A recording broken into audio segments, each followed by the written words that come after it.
माँ, माँ लक्ष्य बहुत ही अच्छा लड़का है। भाभी लक्ष्य को कॉलेज के दिनों से जानती है। और माँ, उससे बात करने के बाद मुझे ऐसा लग रहा है कि वो भाभी को जिंदगी भर खुश रखेगा। माँ, जानते हैं लक्ष्य पंडित का खुद का नजरिया है, लेकिन हमें इस बात का डर है कि जल्दबाजी में उठाया हुआ एक भी कदम हमें गलत मोड़ पर लाकर न खड़ा कर दे।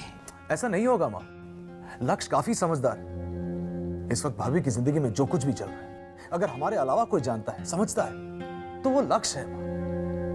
और सबसे बड़ी बात यह है कि लक्ष्य को भाभी की खुशियों की परवाह है। लड़का तो अच्छा है प्रियमदा, और दूसरों की खुशी के लिए जीना भी जानता है।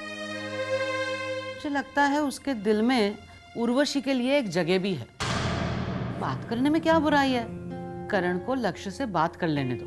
कम ऑन माँ, प्लीज। पहले उर्वशी से बात करनी होगी। नहीं माँ, भाभी से बाद में बात करते हैं। पहले एक बार मैं लक्ष्य से तो बात कर लूं।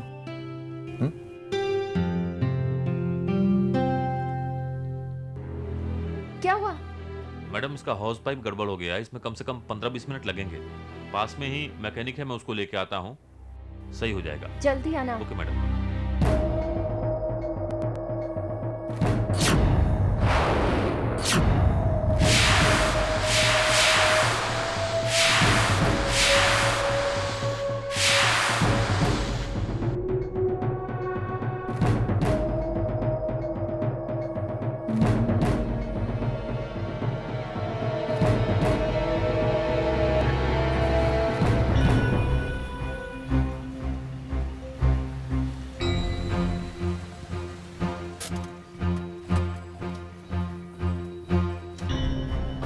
हाय उर्वशी, क्या हुआ?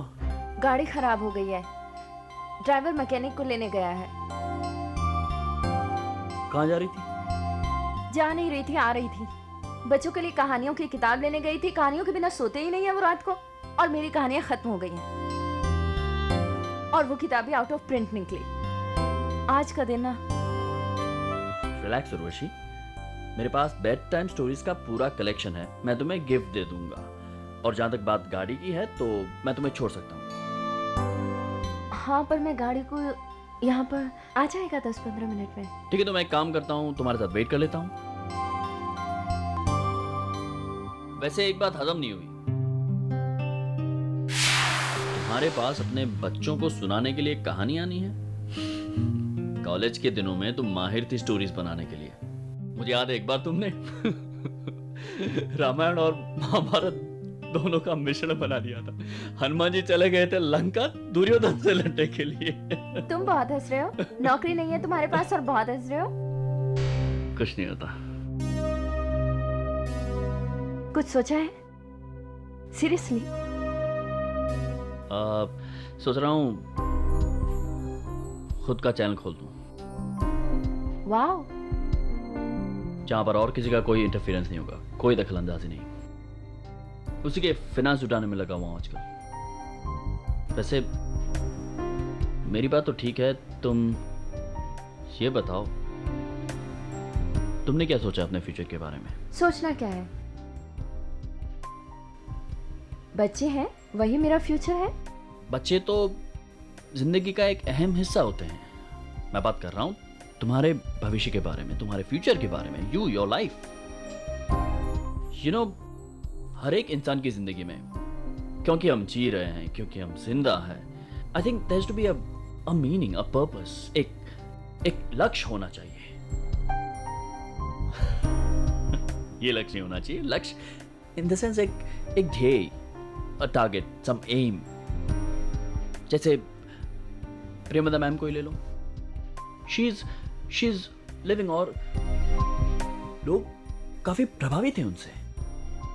यू नो, मैंने जितने भी महान लोगों के बारे में पढ़ा है या सुना है, ये सारे लोग सोसाइटी पर एक इम्पैक्ट छोड़कर जाते हैं, एक इन्फ्लुएंस छोड़कर जाते हैं। दैट रिमाइंड्स मी, मेरे पास एक बहुत ही बढ़िया किताब है। It's an autobiography of Mahatma Gandhi. तुम्हें दूंगा मैं, तुम पढ़ना। It's really good. मेरी लाइफ में तुम्हें पता नहीं ग्रेटनेस कहाँ से नजर आ गई। लेकिन देना, पढ़ूंगी जरूर। It's really good. तुम कहाँ जा रहे थे? मैं करण से मिलने जा रहा था। करण से? हाँ, उनका फोन आया था, कह रहे थे कुछ काम था, कुछ बातचीत करनी थी। No idea. मैडम गाड़ी ठीक हो गई। चलो। भागवत जी, भागवत जी, भागवत जी, प्रणाम। या ना तुम्हारे बोले बिना तुम्हारा चेहरा बता रहा है कि तुम प्रियंवदा देवी के खानदान की कोई नौटंकी देखकर आ रही हो। बिल्कुल सही गैस किया आप। और जो मामला मैं देख कर आ रही हूँ वो सचमुच कमाल का है। अच्छा, क्योंकि ये मामला अब प्रियंवदा देवी के घर से निकलकर पेड़ों के नीचे मुलाकातों तक पहुंच गया है। उनकी आदर्श बहू उर्वशी और उस बेरोजगार पत्रकार के बीच की प्रेम कथा काफी तीव्रता से आगे बढ़ रही है। इनफैक्ट आज तो उस पत्रकार ने उर्वशी भाभी को गांधी जी की ऑटोबायोग्राफी दी है पढ़ने को।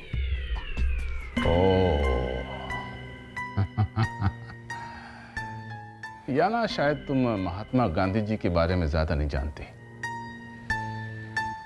अगर उर्वशी और उस पत्रकार की प्रेम कहानी पर महात्मा गांधी का रंग चढ़ गया, फिर तो ये मामला किसी के बस का नहीं रहेगा। गांधी जी की बहुत सारी खूबियों में एक खूबी ये भी तो है कि जो ठान लिया वो होकर रहेगा। भागवत जी, एक सवाल पूछना चाहती हूँ आपसे। अगर ये शादी हो भी गई तो इससे हमारा क्या नुकसान होगा? उल्टा मत सोचो, हमेशा नेगेटिव सोचती हो। ये सोचो कि क्या फायदा होगा। पूछो क्या फायदा होगा? क्या फायदा होगा? कोई फायदा नहीं होगा। प्रियंवदा देवी के परिवार से एक सदस्य खुशहाल हो जाएगा बस। लेकिन हमें ये नहीं होने देना है, समझिए या ना? इसलिए घर को घर की राजनीति से खत्म कर दो। कुछ भी हो जाए, हमें उस घर से बदनसीबी की विदाई नहीं, सबकी आंखों में अपने अपने दुर्भाग्य के आंसू चाहिए।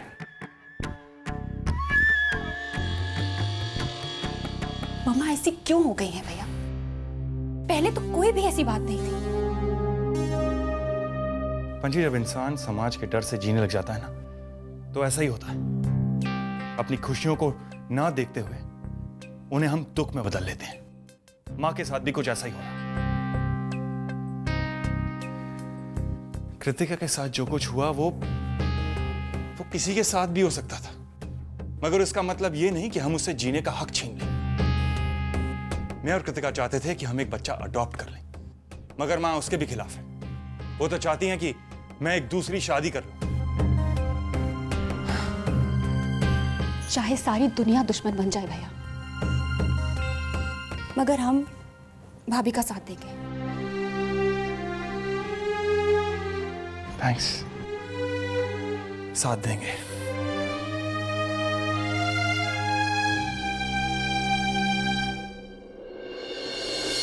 हाय Karan. Hi Lakshya. Sorry I am late. No problem. दरअसल हुआ ये कि आ रहा था तो मुझे आम की दुकान दिख गई। I am a little crazy about mangoes, तो सोचा थोड़े। आम को लेके तुम्हारी ऑब्सेशन के बारे में पता है मुझे। आपको पता है? हाँ। वो कैसे? वैसे कि जब आप किसी को अपना दोस्त समझते हैं, अपने करीब समझते हैं, तो उनकी पसंद नापसंद के बारे में भी पता होना चाहिए, है ना? Thank you so much. जानते करण, जब मैं आपसे पहली बार मिला था ना, तो मुझे पता नहीं था कि आप इतने सहज, इतने इजी गोइंग इंसान हैं। Thank you so much. वैसे आज अचानक कैसे बुला लिया? कोई खास काम? भाई तुमसे मिलने का जी चाहा तो बुला लिया। अब वजह की जरूरत है क्या? आओ। Excuse me. मेरे लिए एप्पल जूस और इनके लिए एक mango milk shake. Okay. Mango milk shake. वैसे एक राज की बात बताऊं, तुम्हारे इस मैंगो ऑब्सेशन के बारे में उर्वशी भाभी ने मुझे बताया है। Urvashi, she has been a fabulous friend. वैसे लक्ष्य, आज तुम्हें यहाँ बुलाने की एक वजह है। एक बहुत ही जरूरी बात करनी थी तुमसे। मैं तुम्हें कोई लंबे अरसे से तो नहीं जानता, लेकिन पता नहीं क्यों ऐसा लगता है कि जो बात मैं कहना चाहता हूँ वो तुम समझ पाओगे। क्या बात? मैं उर्वशी भाभी के बारे में बात करना चाहता हूँ। क्या हुआ? I hope everything is okay. मैं अभी उर्वशी से मिला, उसने कुछ बताया नहीं? क्या फिर से कोई बात हो? रोज कोई ना कोई बात होती रहती है, रोज कोई ना कोई मुसीबत सामने आके खड़ी हो जाती है। और अब तो अब तो इन बातों के खत्म होने का कोई आसार ही नजर नहीं आता मुझे। इट्स गेटिंग टू मच यार। और सबसे बड़ी बात तो यह है कि अब रोहन और बाकी भी इन बातों की चपेट में आ गए। भाभी के साथ साथ वो भी इस गंदे माहौल का हिस्सा बनते जा रहे हैं। लक्ष्य, पता नहीं ये टेंशन, ये घुटन भरा माहौल भाभी और बच्चों को कहां ले जाएगा यार। और इसलिए मैंने तुम्हें आज यहां बुलाया है। काफी सोच विचार करने के बाद मैं एक नतीजे पे पहुंचा हूं कि भाभी की दूसरी शादी करवा दीजिए। उर्वशी भाभी की दूसरी शादी? क्या अजीब नाटक है। पहले देवर भाभी की प्रेम कहानी की नौटंकी और अब ये शादी का तमाशा। मैं तो कहती हूँ सासू माँ को एक मैरिज ब्यूरो खोल देना चाहिए। शादी कराने और रिश्ते जोड़ने में उन्हें अच्छा खासा तजुर्बा है। उर्वशी की दूसरी शादी के पीछे असली वजह क्या हो सकती है? यू नो अरियाना, इस खानदान में कोई कुएं में गिरे या खाई में, आई रियली डोंट केयर। मुझे इसके बारे में कुछ सोचना नहीं है। मेरे ख्याल से आपका फैसला ठीक है। हालात बदल चुके हैं, वक्त बदल चुका है और उर्वशी के सामने पूरी जिंदगी पड़ी है। Exactly. ऐसे में अगर उर्वशी दोबारा शादी करती है तो मुझे इसमें कोई बुराई नजर नहीं आती, सीरियसली। और करण, दुनिया चाहे जो भी करे, सच्चाई तो यह है कि माँ अपने बच्चों को वो सब नहीं दे सकती है जो एक पिता दे सकते हैं। मेरे ख्याल से उर्वशी की दोबारा शादी करने से बच्चों के लिए भी बहुत ही अच्छा होगा।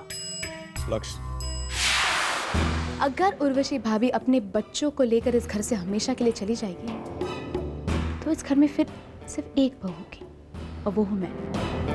और करण के दिमाग से उर्वशी भाभी का भूत उतर जाएगा।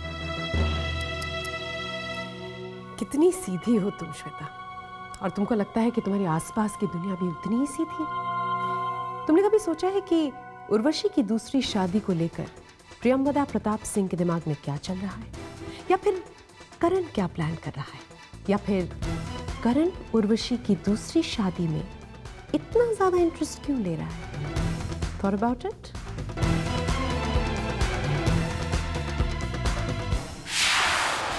लक्ष्य, तुम तो उर्वशी भाभी को अच्छी तरह जानते हो। She is a typical Indian woman. Thank you. Thank you. भाभी अपनी खुशियां सबके साथ बांटेंगी, लेकिन अपने गम, अपनी प्रॉब्लम्स किसी के साथ भी नहीं। कुणाल भैया के चले जाने के बाद भाभी ने अपने दुख दर्द हमारे साथ भी नहीं बांटे। लेकिन लक्ष्य, मुझे लगता है कि नाउ मोर देन एवर उन्हें एक दोस्त की जरूरत है जो उन्हें समझता हो, हालात समझता हो, जो दुनिया से बिल्कुल ना डरे, जिसे दुनिया की नहीं सिर्फ भाभी की परवाह हो। एक ऐसा शख्स जो भाभी के साथ साथ बच्चों को भी अपना सके। पता नहीं ऐसा शख्स मिलेगा भी या नहीं। क्यों नहीं मिलेगा? करण, मैं मानता हूं कि हमारी सोसाइटी की सोच में पिछड़ापन है, लेकिन अपने दिल की आवाज सुनकर जीने वाले, अपनी मर्जी से जीने वाले लोग आज भी मौजूद हैं। और एक अच्छे जीवन साथी की जरूरत हर इंसान को होती है। और Urvashi is a nice girl. Urvashi को तो कोई भी अपनाने को तैयार हो जाएगा, कोई भी। तुम शादी करोगे?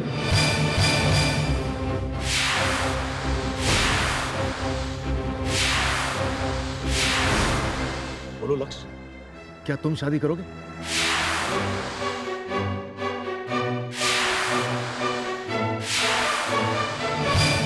श्वेता, इस शादी से करण की खुशियों का रास्ता पूरी तरह से साफ हो जाएगा। इनफैक्ट जो इल्जाम तुमने उस पर लगाए हैं वो तो सब झूठे साबित हो जाएंगे, और तुमसे डिवोर्स लेना उसके लिए भी बहुत आसान हो जाएगा। इनफैक्ट वो सारे इल्जाम मुड़कर तुम पर लगाएगा। वो ये कहेगा कि तुमने ये सब कुछ लालच में किया, झूठ का सहारा लेकर किया। देखो, दोस्त होने के नाते मैं तुम्हें एक छोटी सी एडवाइस देना चाहती हूँ। तुम्हारा वजूद सिर्फ तब तक है जब तक तुम करण प्रताप सिंह की कानूनी बीवी हो। समझी तुम? अगर उर्वशी की शादी हो गई तो तुम्हारे हाथ से करण भी छूट जाएगा और ये सीएम हाउस में। So think about it. Urvashi भाभी की शादी का चक्कर मुझसे पिन चुराने के लिए चलाया जाता है। करण प्रताप सिंह, मैं तुम्हारी ये चाल कभी कामयाब नहीं होने दूंगी।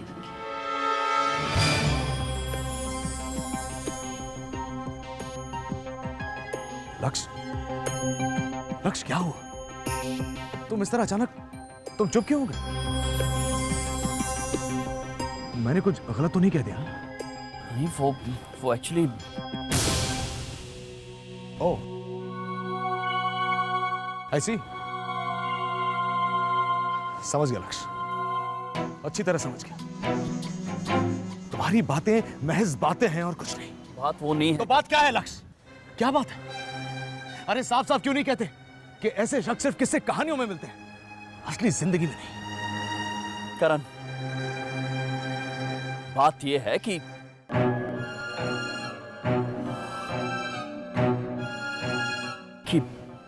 क्या? मैं उर्वशी को चाहता हूं।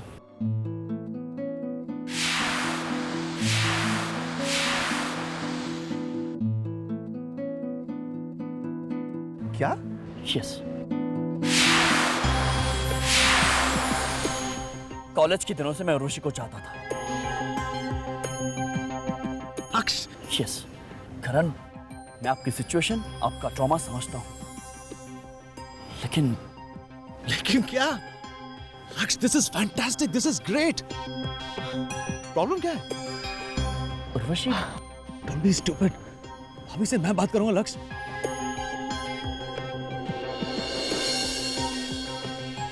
I'm so completely sure.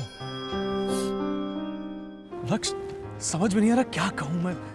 एक काम करो, तुम आज ही घर पे आ जाओ, मैं भाभी से बात करता हूं। ओके?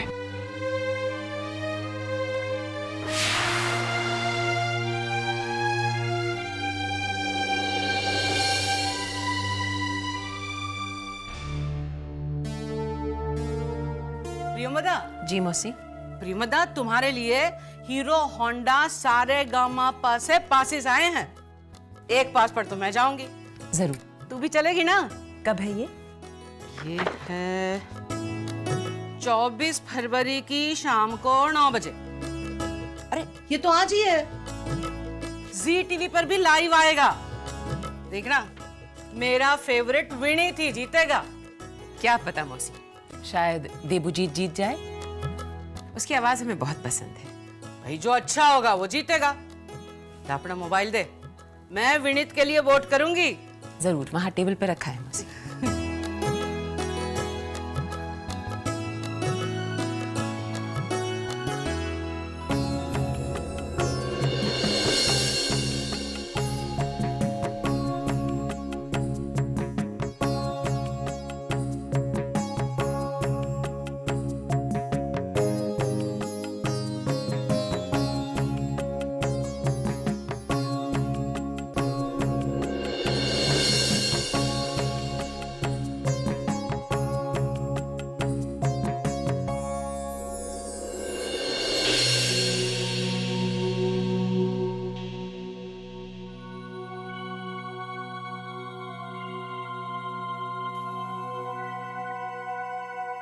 हैरानी हो रही है मुझे आपका ये रूप देखकर।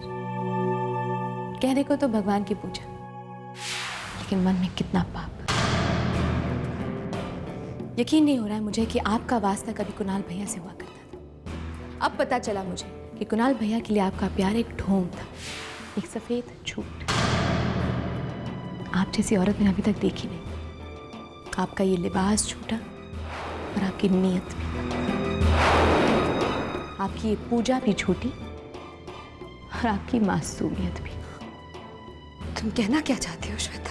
आप कहने के लिए क्या रह गया? पहले आपने अपने पति को भुला दिया, फिर मेरे पति को मुझसे छीन लिया। अब क्या प्रूव करना चाहती हैं आप लक्ष्य से शादी करके? कि आपसे कोई गुनाह नहीं हुआ?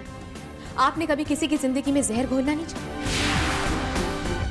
घर में तो सबकी आंखों में धूल झोंक चुकी हैं और आप लक्ष्य से शादी करके उसकी आंखों में भी धूल झोंकना चाहती हैं। दुनिया के लिए आप लक्ष्य की बीवी बन के रहेंगी और फिर पीठ पीछे मेरे पति करण के साथ नाजायज संबंध रखेंगे। यही है ना आपकी चाल, ताकि मैं करण की जिंदगी से हमेशा हमेशा के लिए चली जाऊं। तुम क्या कह रही हो श्वेता? आपको अभी तक समझ में नहीं आया? वाह ऋषि भाभी, आप जैसी आदर्श भाभी जिस खानदान में होंगी ना, उस खानदान को भगवान भी नहीं बचा सकता। देखिए, आपको जिससे शादी करनी है ना, कीजिए, मैं आपके रास्ते में नहीं आऊंगी, मुझे उससे कोई लेना देना नहीं है। लेकिन मेरे जीते जी मैं आपको करण के साथ कोई नाजायज संबंध रखने नहीं दूंगी।